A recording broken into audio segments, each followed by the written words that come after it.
20 minute में 20 खबरों में आपका स्वागत है। आपके साथ मैं हूं स्वप्निल। अगले 20 मिनट में आपको देश दुनिया की 20 ऐसी खबरें बताने वाले हैं जो इस वक्त न केवल सुर्खियों में है बल्कि दिलचस्प और अहम भी हैं। तो शुरू करते हैं 20 मिनट में 20 खबरों का सिलसिला। सबसे पहले देखते हैं राजस्थान की कौन कौन सी खबर इस वक्त अहम है। बसों में चढ़ने के लिए स्टूडेंट्स में मची होड़ देखिए। जिसे देखो वही एक दूसरे को धक्का दे रहा है, जान जोखिम में डालकर बस से लटक रहा, क्योंकि तय समय पर पहुंचना है। देर से पहुंचने वाला इम्तिहान देने से वंचित रह जाएगा। तस्वीरें दौसा की, जहां पीटीईटी परीक्षा से पहले प्रशासन के तमाम दावे हाफते नजर आए। जिला मुख्यालय पर राजस्थान रोडवेज की बसें खचाखच भरी थी। परीक्षार्थी बसों में सीट लेने के लिए मशक्कत कर रहे थे। इस दौरान परीक्षार्थी खिड़कियों से बसों के अंदर प्रवेश करते दिखे। महिला परीक्षार्थी भीड़ में बेबस नजर आईं। अपना बस में सीट लेने के लिए एक मारामारी हो रही है, जबकि किसी ने भी मास्क नहीं लगा रखा है। इतना कोविड-19 चल रहा है, जगह जगह कई राज्यों में कोविड-19 फैल रहा है। इसके बावजूद भी पर्याप्त व्यवस्था जिला प्रशासन की ओर से नहीं की गई, राजस्थान रोडवेज की ओर से नहीं की गई, बसों की अतिरिक्त व्यवस्थाएं नहीं की गई। ऐसे में बसों की अतिरिक्त व्यवस्थाएं नहीं होने के कारण ये हालात यहाँ देखने को मिल रहे हैं।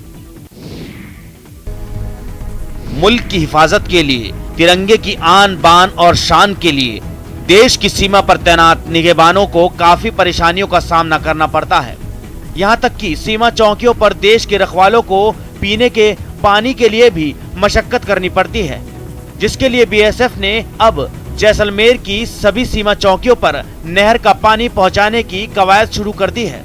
पाइपलाइन के माध्यम से सभी बीओपी को नहर से जोड़ने के बाद पानी की समस्या खत्म हो जाएगी। 472 किलोमीटर लंबी अंतर्राष्ट्रीय सीमा पर कई चौकियां जो दूर दराज में स्थित हैं, जिसमें कम से कम 30 किलोमीटर तक रहवासी क्षेत्र नहीं है। ऐसे में बीओपी पर रहने वाले जवानों को हर व्यवस्था अपने स्तर पर ही करनी होती है। हालांकि बीएसएफ बीओपी पर टैंकर के माध्यम से पानी पहुंचाने की व्यवस्था करती है, लेकिन विपरीत परिस्थितियां होने पर जवान को पीने के पानी के लिए परेशानी हो सकती है। ऐसे में बीएसएफ हर बीओपी तक पानी पहुंचाने का प्रयास कर रही है, ताकि जवानों को विपरीत परिस्थितियों में भी जल संकट का सामना नहीं करना पड़े। हाईवे है हाईवे, फुल रफ्तार से इस पर गाड़ियां ही नहीं दौड़ेगी, बल्कि पूरी गरज के साथ भारतीय वायुसेना के फाइटर प्लेन भी उड़ान भर सकेंगी। कुछ इस तरह से इस हाईवे को बनाया गया कि फाइटर प्लेन को यहाँ उतरने में जरा भी दिक्कत नहीं होगी। बकायदा यहाँ वायुसेना के हेलीकॉप्टर लैंड भी कर रहे हैं और टेक ऑफ भी। जी हाँ, जालौर के चितलवाना में भारतमाला प्रोजेक्ट के तहत NH 925A पर शानदार रनवे बनकर तैयार है। 9 सितंबर को हाईवे के रनवे का लोकार्पण रक्षा मंत्री राजनाथ सिंह और सड़क परिवहन मंत्री नितिन गडकरी करेंगे, जिसके बाद करीब 3 घंटे तक इस रनवे पर कई फाइटर प्लेन का ट्रायल होगा। जालौर जिले के चितलवाना में विशेष रूप से सेसा व वागड़ावा गांव के बीच 3 किलोमीटर लंबी हवाई पट्टी का निर्माण किया गया है। करीब 3 किलोमीटर लंबी हवाई पट्टी 33 मीटर चौड़ी है और यहाँ पर 8 व 9 सितंबर को भारतीय वायुसेना के फाइटर प्लेन उड़ान भरेंगे। अब देख लेते हैं कुछ अन्य राज्यों की खबरें। उत्तर प्रदेश के बुलंदशहर में लुटेरों का दुस्साहस बढ़ता जा रहा है, इस हद तक कि वो पुलिस चौकी के सामने राह चलते पति पत्नी तक को निशाना बनाने से भी नहीं चूक रहे। ताजा मामला बुलंदशहर सिटी कोतवाली क्षेत्र के काला आम पुलिस चौकी के सामने का है, जहां बाजार से लौट रहे दंपत्ति को बाइक सवार 2 लुटेरों ने निशाना बनाया और पिस्टल के बल पर सोने की चेन और एक सोने का कड़ा लूटकर हथियार लहराते हुए फरार हो गए। उन्होंने दोनों पिस्टल लिए, मेरी चेन तोड़ी है पहले तो, फिर मेरे पास सोने का कड़ा पहना हुआ था वो निकाल दिया, तो निकालते हुए दिखाया, हथियार लहराते हुए निकल गए। जैसे ही पुलिस को सरेराह लूट की सूचना मिली, एएसपी और एसपी सिटी दल बल के साथ मौके पर पहुंच गए और सीसीटीवी फुटेज की जांच के बाद जल्द से जल्द आरोपियों को दबोचने का दावा किया। अभी हम लोग मौके पर पुलिस आ गई है और अभी हम लोग इनकी तहरीर लेके इस पर कर रहे हैं। सर, पिस्टल की नोक पर जो कितने के जेवरात इनसे लूट लिए गए हैं, कुछ पता चला? ये चीज़ अभी हम वेरीफाई करेंगे, अभी हम सीसीटीवी वगैरह फुटेज निकालेंगे। अगर ऐसा हुआ है तो तुरंत से तुरंत कार्रवाई होगी, तुरंत पकड़ने की कोशिश करेंगे।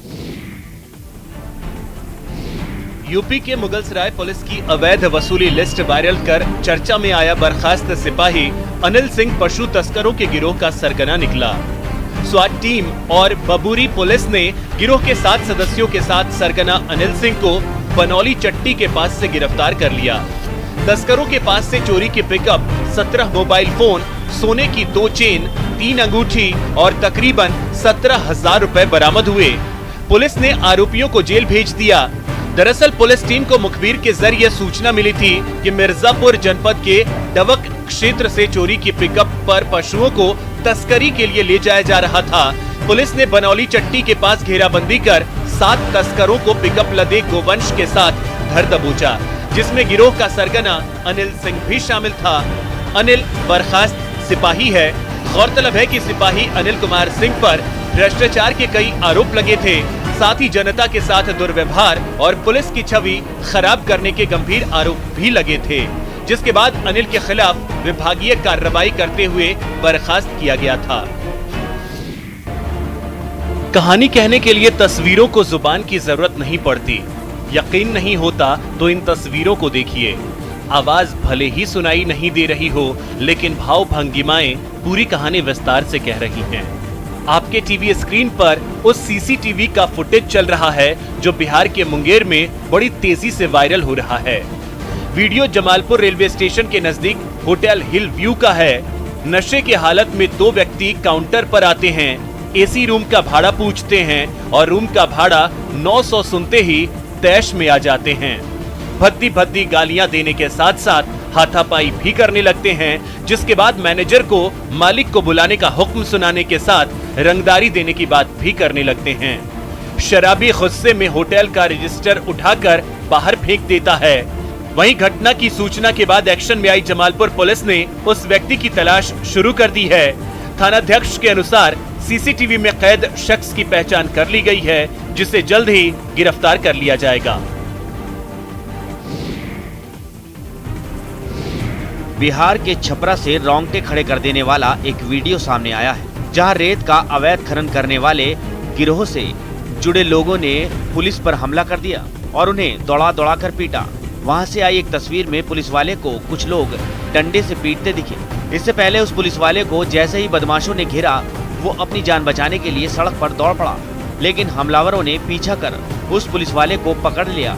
इसके बाद तो समझिए उसकी शामत आ गई। कोई पत्थर तो कोई डंडे लेकर उस पर टूट पड़ा। पुलिसकर्मी के पास पिस्टल भी है, लेकिन वो फायरिंग नहीं कर पाता। इस वारदात में 7 पुलिस वाले घायल हो गए, जिसके बाद आरोपियों के खिलाफ केस दर्ज कर लिया गया है। पुलिस वालों की पिटाई की तस्वीरें बता रही हैं कि बिहार में रेत खनन माफिया किस कदर बेखौफ हो चुके हैं, जिनके सामने पुलिस वाले भी पस्त नजर आ रहे हैं। निर्माण के 1 साल बाद ही छत उखड़ने लगे तो न कुछ कहने की गुंजाइश बचती है, न कुछ सुनने की। हैरान परेशान करने वाली तस्वीरें बिहार के नालंदा से आई हैं। जी हां, 1 साल पूर्व ही करीब 18 करोड़ की लागत से सिलाव प्रखंड कार्यालय का चकाचक निर्माण कराया गया था, लेकिन साल गुजरते गुजरते ही भवन की छत जर्जर होने लगी। सिलाव प्रखंड कार्यालय की छत हाथों से ही उखड़ रही है। हालांकि मामले को दबाने के लिए संवेदक ने छत का मरम्मत भी कराया, लेकिन फिर भी छत उखड़नी बंद नहीं हुई। यहाँ पर देख सकते हैं, ये है हमारी छत, ये प्रखंड कार्यालय सिलाव की छत है। इसका हाल क्या है कि जिस तरह से ये हाथों से उखड़ रही है, आप देख सकते हैं, ना तो इसमें गिट्टी नज़र आ रही है और ना ही सीमेंट नज़र आ रही है। तो पूरे एक तरह से यह देखिए क्या स्थिति है। आप समझ सकते हैं कि क्या यही छत की ढलाई हुई है। मामले के खुलासे के बाद डीएम योगेंद्र सिंह ने गंभीरता से जांच कराने और उस पर कार्रवाई करने की बात कही है। उत्तराखंड के टिहरी गढ़वाल में स्वास्थ्य सुविधाओं का हाल बेहाल है। डॉक्टरों और मेडिकल स्टाफ की कमी के चलते दूर दराज से आने वाले मरीजों को खासी परेशानी का सामना करना पड़ता है और ऋषिकेश, देहरादून तक के चक्कर लगाने पड़ते हैं। लेकिन जिम्मेदार से पूछिए तो जवाब इस अंदाज में देते हैं जैसे सवाल पूछने वाले ने ही गलती कर दी हो। 220 में से 49 डॉक्टर्स हमारे पीजी करने गए हुए हैं। बाकी 60 डॉक्टर करीब हमारे पास बॉम्बे वाले हैं और 5 डॉक्टर हमारे पास समदा वाले हैं। तो इनमें से 14 डॉक्टर हमारे पास स्पेशलिस्ट हैं। तो 1-2 जगह मेरी जानकारी में आया है कि मतलब सीएमओ का कहना है कि डॉक्टर और मेडिकल स्टाफ की कमी को दूर करने के लिए प्रयास किए जा रहे हैं, लेकिन लाख टके का सवाल अब भी वही है, आखिर कब तक? इस सवाल का जवाब किसी के पास नहीं।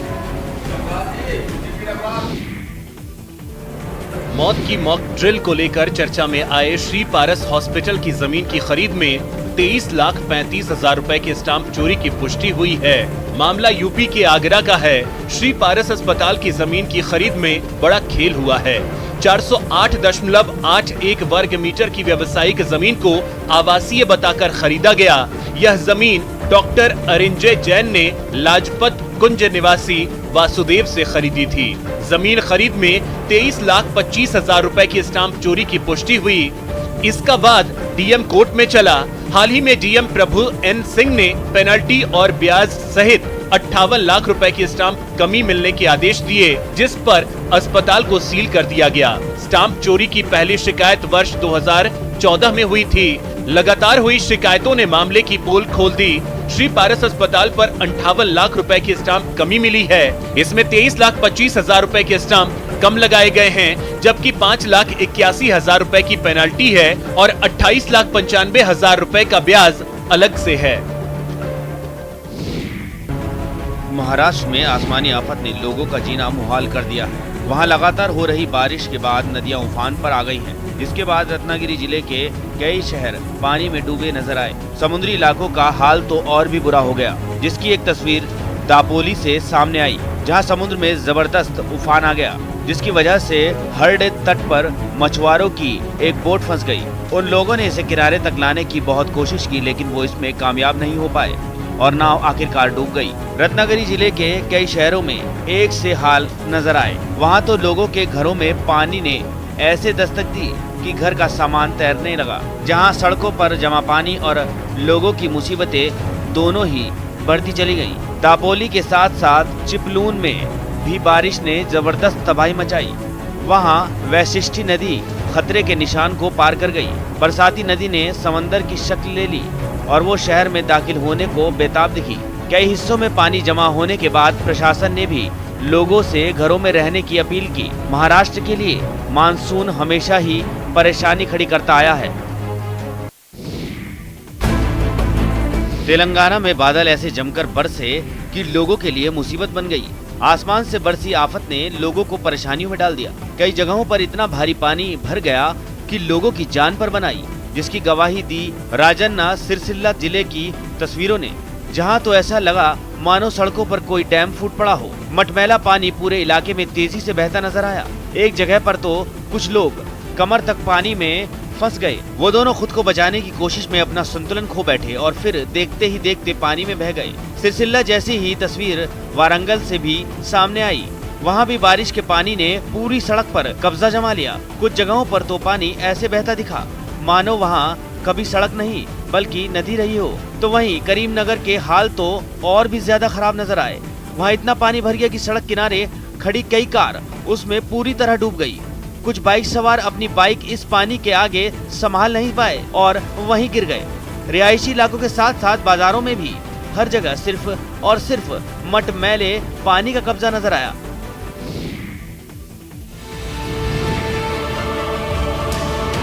एक दूसरे पर पत्थर फेंकते ये लोग एक परंपरा को निभा रहे हैं। तस्वीरें छिंदवाड़ा के पांडुर्ना की है। यहाँ विश्व प्रसिद्ध मेला गोटमार शुरू हो गया है। मेले की शुरुआत में सुबह नदी के बीच में झंडा लगाया गया। इसके बाद सावर गांव और पांडुर्ना दोनों पक्षों के बीच से पत्थरबाजी शुरू हुई।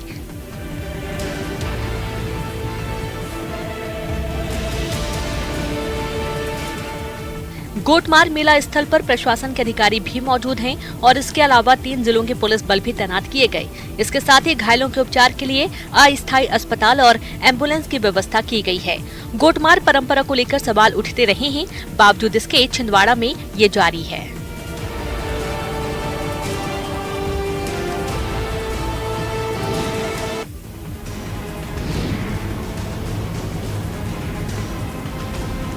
तस्वीरें हम साफ नहीं दिखा सकते। यहाँ एक टोटके को पूरा करने की नीयत से बच्चियों को बिना कपड़े के घुमाया जा रहा है। ये घटना दमोह की है।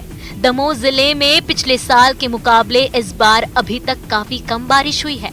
इसके चलते धान की फसलें सूखने लगी है। जिले में अच्छी बारिश के लिए ग्रामीण क्षेत्रों में परंपरागत टोटकाओं का दौर शुरू हो गया है। ग्रामीण क्षेत्र के लोगों में ये अंधविश्वास गहरे बैठा हुआ है कि मासूम बच्चियों को निर्वस्त्र कर गांव में घुमाने पर बारिश होगी।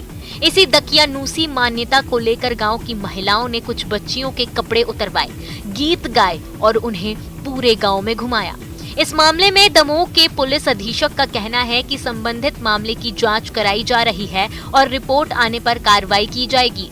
वहीं इस पूरे मामले पर राष्ट्रीय बाल संरक्षण आयोग ने संज्ञान ले लिया है और जिला कलेक्टर से जवाब तलब किया है।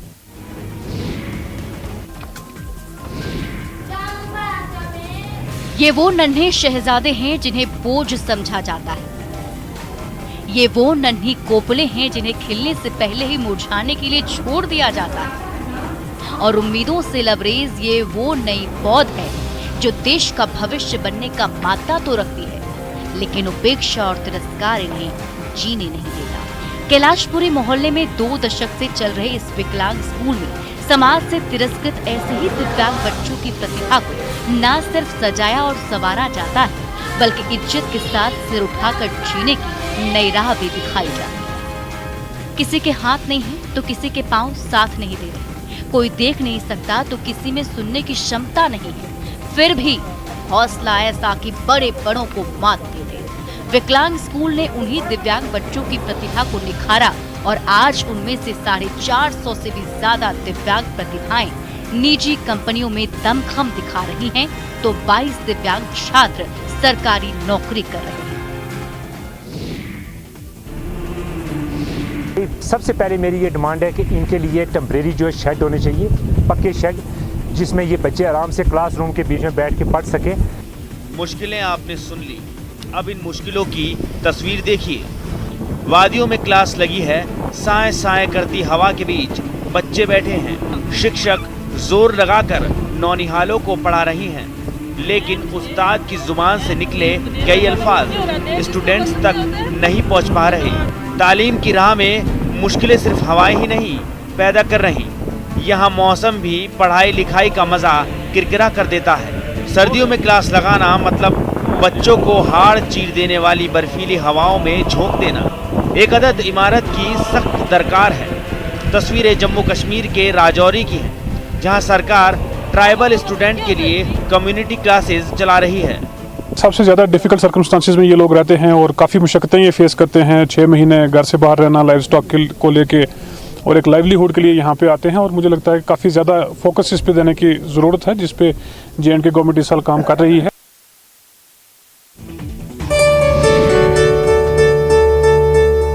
दो साल तक कोरोना में हम लोग पूरा मर ही गया, ऐसा कोई काम ही नहीं है। कोरोना में हम लोग बहुत परेशान है, ऐसा है कि घर का लूटा कंबल सब बेचने पड़ा। पिछले वर्ष कोरोना काल और लॉकडाउन की वजह से मूर्तिकारों को पेट की आग बुझाने के लिए बर्तन बासन बेचने पड़े, पूरा धंधा चौपट हो गया। लेकिन इस बार अच्छी कमाई की उम्मीद है। इसी उम्मीद से मूर्तिकार वाराणसी पहुंचे हैं। वैसे कोरोना से पहले मूर्तिकार सीजन में 2 से 2.5 लाख रुपए की मूर्ति बेच लेते थे, लेकिन कोरोना काल में लॉकडाउन के दौरान उन्हें काफी नुकसान उठाना पड़ा।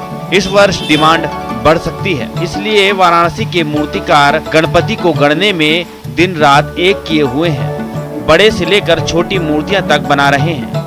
कोशिश बस इतनी है कि कोई खरीदार खाली हाथ न लौटे, छोटी मोटी कमाई का मौका भी हाथ से चूक न जाए।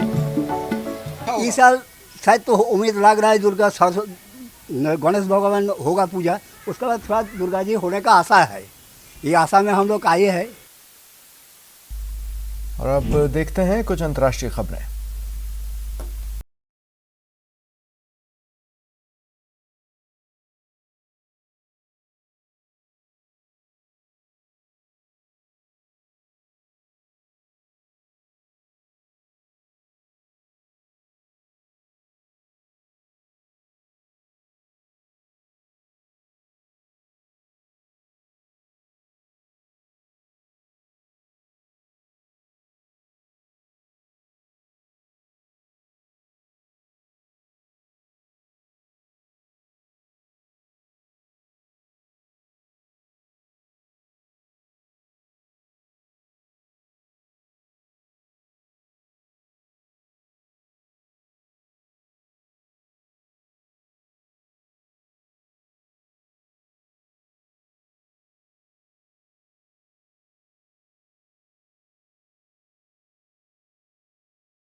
स्पेन के वेलेंसिया में कोरोना संकट के बीच फेस्टिवल मनाया गया। वहाँ ये फेस्टिवल हर साल काफी धूमधाम से मनाया जाता है, लेकिन कोरोना की वजह से पिछले 2 साल से इसे मनाया नहीं जा रहा था और इस बार भी इसे कड़े नियमों के बीच मनाया गया। फेस्टिवल की आखिरी रात कागज और लकड़ी से बने एक बड़े से पुतले को जलाया गया। इससे पहले इस पुतले को एक खुली सी जगह पर रख दिया गया। इसके आसपास पटाखों की कई लड़ियां लटकाई गई थी। जैसे ही आग लगाई गई, वहां आतिशबाजी शुरू हो गई। ऐसा लगा जैसे वहां रोशनी का झरना बह रहा हो। इस दौरान जमकर आसमानी आतिशबाजी भी की गई। बाद में महिला के इस पुतले को आग लगा दी गई। कुछ ही देर में वो पुतला लपटों से घिर गया और उसका नामो निशान मिट गया। ऑस्ट्रेलिया के न्यू साउथ वेल्स से हैरान कर देने वाली तस्वीरें सामने आई हैं, जहां जंगल में खो गए एक छोटे बच्चे को 3 दिन बाद सही सलामत ढूंढ लिया गया। बताया गया कि 3 साल का ये बच्चा खेलने के दौरान अपने घर से ही लापता हो गया था, जिसके बाद उसकी तलाश शुरू की गई। बाद में बचाव दल ने उसे 3 दिन बाद घर से थोड़ी दूर जंगल में ढूंढ निकाला। इस बचाव अभियान की तस्वीरें भी सामने आई, जिसमें वो बच्चा एक गड्ढे में भरा पानी पीता दिखाई दिया। बच्चे के देखते ही एक बचाव कर्मी उसके पास पहुंचा और उसे गोद में उठाकर वहां से बाहर निकाला। बाद में बच्चे को पहले से ही तैयार खड़ी एम्बुलेंस में ले जाया गया। बच्चे के मिलने की खबर मिलते ही वहां जश्न शुरू हो गया। बच्चे के पिता तो अपने दूसरे बच्चे को गले लगाकर रोने लगे। बच्चे की तलाश में जुटे दूसरे लोग भी खुशी से झूमते नजर आए। बाद में बच्चे की सेहत की जांच करने के बाद उसे उसके परिवार को सौंप दिया गया। 3 साल के इस बच्चे को तलाशने के लिए पुलिस और दमकल की कई टीमों के अलावा इलाके के लोग भी जी जान से जुटे थे। फिलहाल इतना ही। नमस्कार।